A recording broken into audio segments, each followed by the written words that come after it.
नमस्कार, मैं केशव राय।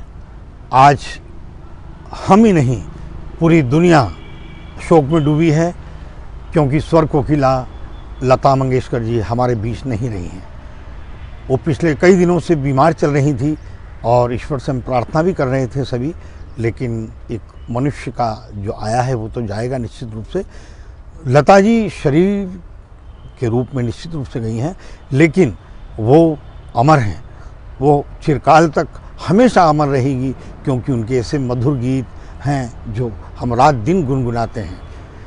लता मंगेशकर जी का यहाँ उज्जैन से मैं एक बात बताने जा रहा हूँ। हम इस समय कालिदास अकादमी में हैं। मालवा रंगमंच समिति और विश्व हिंदी अकादमी प्रतिवर्ष एक संगीत सम्मान समारोह करती है और वो भी 6 फरवरी को। मैं लता जी से जब मैंने उनसे संपर्क किया कि आपको हमें मालवा संगीत सम्मान देना है 6 फरवरी को उज्जैन में, उन्होंने कहा मुझे ठीक है केशव राय जी, आप मुझसे कल घर पर आकर बात कीजिए और हम प्रोग्राम बनाते हैं।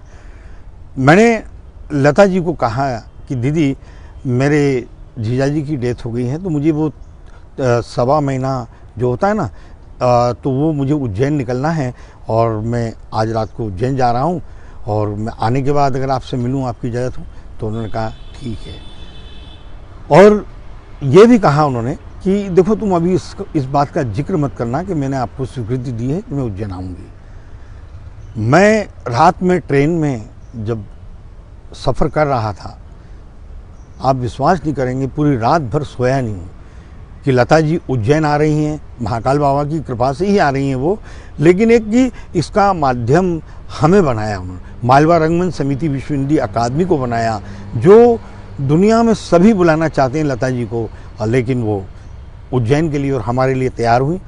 और हमारे लिए गर्व की बात भी है कि वो इंदौर में जन्म हुआ उनका। तो मैं उज्जैन आया, महाकाल बाबा के दर्शन किए, मैंने उनको प्रभु को धन्यवाद दिया कि प्रभु आपने माध्यम बनाया, लेकिन मुझसे रहा नहीं गया। वो मैं खुशियाँ अपने आप को मन में रोक नहीं पाया, जैसे रात भर सो नहीं पाया था। इसी प्रकार से मैं जब मंदिर के बाहर निकला तो मुझे लोगों ने कहा यार क्या है, कौन आ रहा है, क्या आ रहा है, तो मैंने कहा लता जी आ रही हैं। अब मैंने ये बात कह दी और चारों तरफ फैल गई।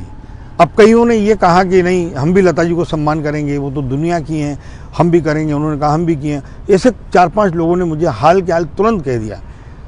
तो मैं जब ट्रेन में बैठा नागदा तक पहुंचा ही था कि मुझे 5-7 लोगों को फ़ोन आ गए कि यार हम तो अखबार में न्यूज़ भी दे रहे हैं। और फाइनली जब सुबह मैं मुंबई पहुंचा तो ये अखबारों में भी आ गया था कि लता जी आने वाली हैं उज्जैन। बाद में जब लता जी से बातचीत हुई तो लता जी ने कहा देखो केशव राय जी, मैंने आपको कहा था कि अभी किसी को कहिए मत।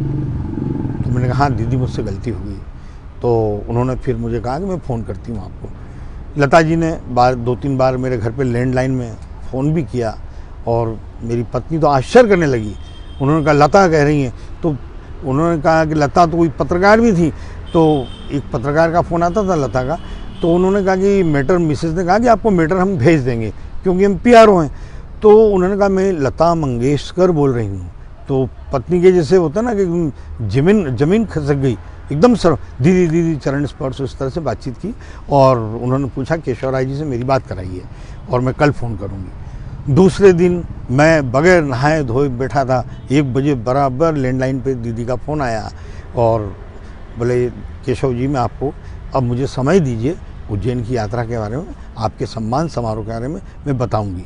मैं संपर्क में रहा, जब मैं फ़ोन करता था दीदी मेरे लैंडलाइन पे फ़ोन उठाती थी। एक वो 6 महीने बाद तय हुआ, तारीख तय हुई और फिर उसके बाद थोड़ी सी उनकी स्वास्थ्य को लेकर कुछ हुआ तो उन्होंने उषा मंगेशकर जी को भेजा कि मैं उषा जी को उज्जैन भेज रही हूँ और ये सम्मान आप उषा जी को दीजिए प्रथम। तो ये उषा मंगेशकर जी को हमने यहाँ पर ये इसी कालिदास अकादमी में उन्हें सम्मानित किया था।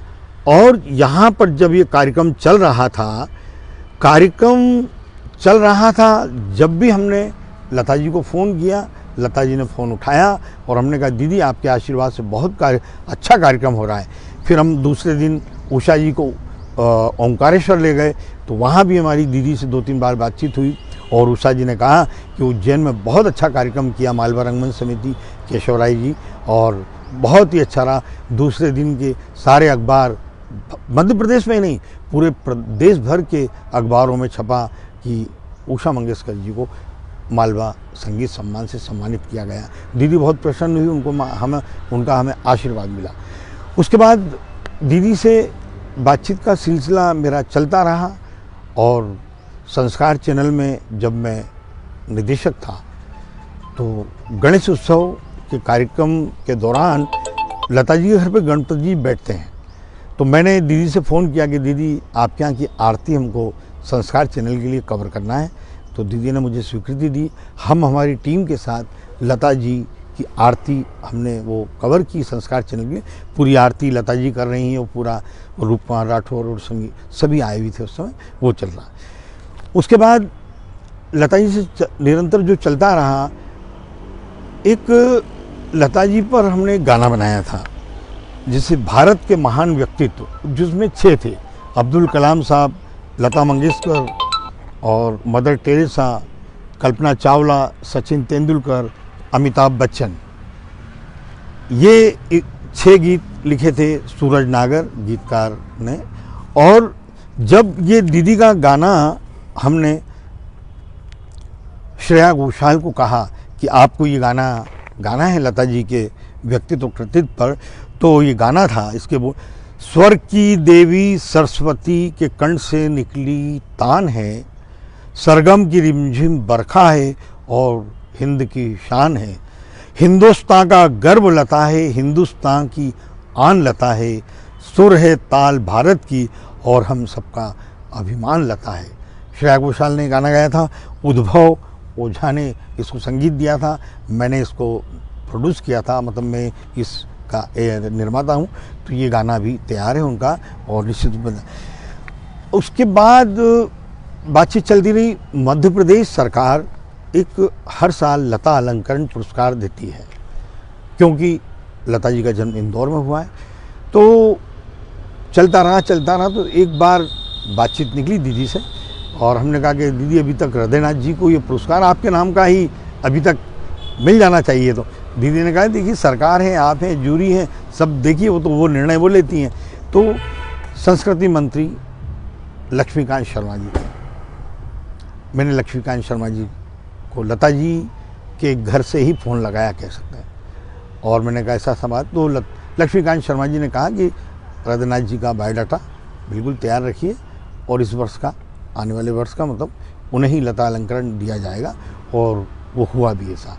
और जब हृदयनाथ जी आ रहे थे, एक दिन पहले मैं लता जी के घर पर ही था, और हृदयनाथ जी के साथ जब इंदौर आए, लेकिन ये कार्यक्रम होते ही, मैंने होने के पहले जब ये सब कुछ फाइनल हुआ, तो मैंने दीदी से एक निवेदन किया कि दीदी हृदयनाथ जी आपके सामने बड़े हुए हैं, शिक्षा दीक्षा लिए, संगीत में इतने पारंगत हुए हैं, इतनी सफलता मिली है, तो आप उनकी बड़ी बहन हैं, तो आपको कुछ पत्रकारों को साक्षात्कार देना चाहिए। तो बोले केशव राय जी आप क्या चाहते हैं? तो मैंने कहा देश के कुछ जो प्रमुख 10 साहित्यकार, 10 मतलब अखबार के जो पत्रकार हैं प्रतिष्ठित, जिनके नाम हैं, जो जानते हैं अच्छा, उनसे आप चर्चा कीजिए। तो बोले ठीक है आप कराइए। तो मैंने वो बातचीत कराई अपने मध्य प्रदेश के जेपी चौकसे साहब, उनसे भी मैंने कहा कि लता जी से आप बात करिए, हृदयनाथ जी को लता अलंकरण पुरस्कार मिल रहा है। तो जेपी चौकसे साहब ने बहुत आश्चर्य व्यक्त किया, क्योंकि उनको तो सारी इंडस्ट्री जानती है, लेकिन सारे स्टार्स अलग होते हैं, लेकिन लता जी से एकदम बातचीत होना बड़ा मुश्किल होता है। तो मैंने कहा कल आप 11 बजे बात कीजिए, लता जी आपका फ़ोन उठाएंगी। और हुआ भी, जेपी चौकसे साहब ने बातचीत की। मैं उज्जैन में था, मेरे घर पर महेश शर्मा अनुराग, जो इतिहास वक्ता हैं, पिछले 50 वर्षों से फिल्मों के, साहित्य के, गीतों की बहुत अच्छी जानकारी उनको। तो मैंने उनको, महेश जी को कहा कि आपकी मैं लता जी से बातचीत करा रहा हूँ। तो अब महेश जी आइए भी, आप महेश शर्मा अनुराग हैं। आपको जिस दिन लता जी से मैं हमारे घर बहादुरगंज में जब फ़ोन लगाया और आपकी बातचीत, क्या आप बताएं क्या? धन्यवाद केशव जी। फिलहाल तो मैं बोलने की स्थिति में नहीं हूँ, लेकिन अपनी शक्ति को मैं बटोर रहा हूँ, और वो दिन था मेरे जीवन का बड़ा खुशनसीबी का दिन, 7 मार्च 2007, जब मेरे बड़े भाई श्री केशव जी ने अपने घर पे करीब 20 मिनट लता जी से मेरी बात करवाई थी। और इतनी महान, मैं तो इतना अभिभूत था, रोमांचित था कि इतनी बड़ी महान गायिका से मैं बात कर रहा हूँ। उस बातों में मुझे जो एक चीज़ याद आती है, जब हृदयनाथ जी के बारे में बात चली तो लता मंगेशकर जी को मैंने बताया, मैंने क्या कि हृदयनाथ जी ने 1970 में प्रदर्शित फिल्म राजा हरिश्चंद्र में मंदिर में आया है दुखिया का कोई लाल, तेरी भी माँ होती तो तेरा होता यही हाल। जब ये लता जी को सुनाया कि ये आपने गाया और हृदयनाथ जी का संगीत, तो वो इतने आश्चर्य में पड़ गई, बहुत आश्चर्य में पड़ गई। और उनके बारे में क्या कहा जाए कि साक्षात सरस्वती बैठी हुई, इससे बढ़ के कोई क्या कहेगा। और मुझे एक क्षण और याद आता है कि मैं 1990 में उनके घर भी गया था, जब उनको फिल्म जगत में 60 वर्ष पूरे हो गए थे। तो मैंने फिल्म जगत के 60 संगीतकारों के एक एक गाने और उनका चित्र लगा के फ्रेमिंग करा के उनके घर गया था। लेकिन वहाँ पर स्थित गनर ने मुझे कहा कि आपको अपॉइंटमेंट लेना पड़ेगा, जो मैं कुछ हतोत्साहित हो गया, मैं फिर अंदर जा नहीं पाया। और मैं ये भी कहना चाहूँगा कि जैसे लता जी तो एक प्रतिमान बन चुकी है, कोई भी गायिका आती है नहीं तो कहते हैं ये कैसा गाती है, अरे लता जी जैसा गाती है, लता जी से बढ़ के कौन बताएगा उसको। और यहाँ पर मैं यूँ तो उन्होंने बहुत संगीतकारों के संग बहुत सारे हिट गीत गाए, लेकिन मैं कहना चाहूँगा कि 5 ऐसे संगीतकार हैं जिनके संग लता जी ने 300 से अधिक गाने गाए। उनमें सबसे पहले श्री रामचंद्र, शंकर जयकिशन, कल्याण जी आनंद जी, लक्ष्मीकांत प्यारेलाल और R.D. बर्मन जी।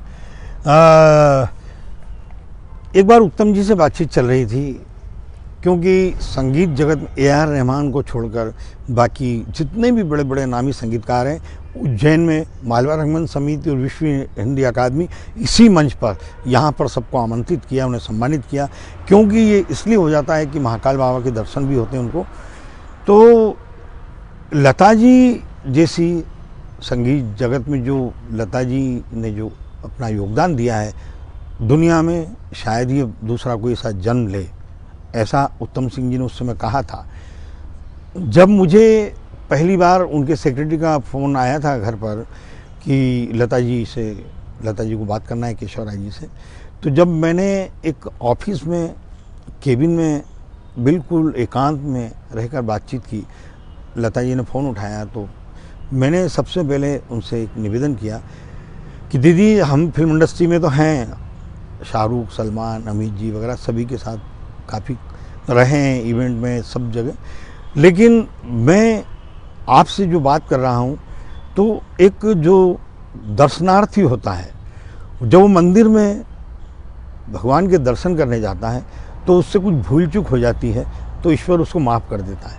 तो दीदी, आप भी मुझे इस तरह से कुछ माफ़ कर दीजिए अगर मुझसे कुछ भूल हो जाए, क्योंकि जैसा महेश जी ने कहा, या कोई इतनी बड़ी जब कोई हस्ती होती है तो निश्चित रूप से आदमी का दिमाग कहीं और चला जाता है और वो अपने होश आवाज़ खो देता है। बस एक ही सामने उसकी जो भक्ति है, श्रद्धा है, उसका जो वर्चस्व है, उसका जो योगदान है, वो नज़र आता है, सब भूल जाता है। तो मैंने दीदी से क्षमा मांगी थी और इसीलिए उन्होंने जब मुझे अनुमति दी तो निरंतर मेरी कई सालों तक उनसे फ़ोन पर लगातार बातचीत चलती रही।